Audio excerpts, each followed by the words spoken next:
And welcome everybody to FanStream Sports powered by DSP Media. This is the Fighting Irish Daily Blitz for episode 43, and I'm your host, Rob Thidoff, also known as RPT. You can find me on Twitter at PThidoff. So for today's episode 43, we are talking recruiting and National Signing Day. We had all those verbal commits. That really means nothing until they sign on the dotted line. We had 25 signees, 19 four-star commits, and 6 3-star commits. We were very close to getting 3 5-star commits through this whole process this year. Dante Moore, he never so-called verbally committed to Notre Dame. I heard there was a silent commitment. However, later in the summer, he ends up saying he's going to verbally commit to Oregon. However, he backed out of that last week and he signed today with UCLA. And then Keon Keeley, he verbally committed last year. However, I believe it was either in the summer or actually in the fall. I think it was actually in the fall during the season. And he ended up backing out. He wanted to look at other options. He signs with Alabama today. No surprise there. However, he did give the common courtesy, as with Dante Moore, to say, hey, I'm looking at other options.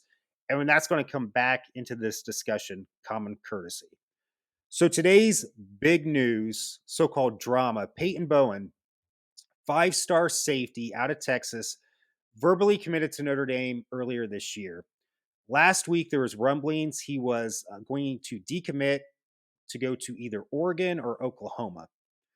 However, he never said on his Twitter account, it still said committed to Notre Dame verbally. And the thing was, too, with Oregon, Phil Knight's out there. They have the Nike money, NIL. I always say with the Oklahoma, Texas area, you got that J.R. Ewing oil money. And Notre Dame has not been as successful with the whole NIL aspect so far. That's a discussion for another day. So last week, obviously, Marcus Freeman and staff go back out to Texas to pitch to Peyton Bowen why Notre Dame is his best choice to play football and for his future education. They had obviously Notre Dame sells the 40 for 40. You come here 40 years, you're set for the next 40 years of your life with contacts, connections, you name it. So they go out there, they make their pitch. As of last night, here's reports from various sources. There was Zoom calls with both what would have been his future teammates, the Notre Dame staff, the future teammates' parents.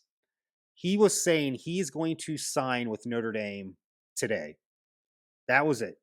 Less than 24 hours later, I believe it was 12 p.m. Eastern Standard Time. I can't say this enough. The Notre Dame coaching staff, his future teammates' parents, they're thinking he's signing with Notre Dame. What's he do? He signs with Oregon. I have no issue with him going to Oregon if he wants to get a great NIL deal. Hey, if you can get that money, more power to you. The way he did this, though, to me is gutless. It is cowardice. As I said before, common courtesy with what Keon Keeley and Dante Moore did. I can't say enough. If you want to go to Oregon, that's fine. But at least as of last week, tell Notre Dame you're not going to go there. And as of last night, why he was telling them he was going to go to Notre Dame anyway, I don't get it. It's just a cowardly move, a gutless move to me. But hey, good luck to you, Peyton. We'll see what happens. But I wouldn't doubt the way this guy changes his mind and can't make a decision. I wouldn't be surprised if he's in the transfer portal next year if things don't work out, whether it's NIL or playing time, you name it. Don't be surprised if you hear if Peyton Bowen is in the transfer portal next year at this time. So let's get to some other recruiting news. I didn't mention either. We actually signed 2 preferred walk-ons today too. Jordan, I apologize, Jordan, if I'm mispronouncing your last name. It's either Faison or Faison. And then Luke Talich, also a preferred walk-on. They had offers to Power 5 conferences, schools, but they're going to go to Notre Dame and be a preferred walk-on. Also today, this was weird too. We also signed Caleb Smith from Virginia Tech. He's a graduate student. He'll be a more or less He was a senior at Virginia Tech this year. He's transferring to Notre Dame next year. He was Virginia Tech's leading wide receiver, 37 receptions, 674 yards for 3 TDs.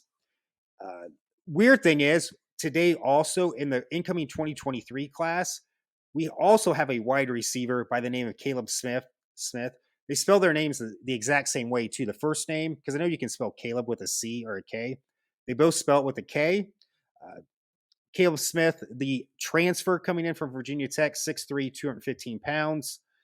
Caleb, the freshman from Texas, coming in from Frisco, Texas, 6 foot, 168 pounds, but he's a speedster, which was what we need in that wide receiver core. So that was just kind of a weird little tidbit there. They both have the same name, both wide receivers. One though will be a graduate student, one will be an incoming freshman. So that's it with recruiting for the women's game today against Western Michigan.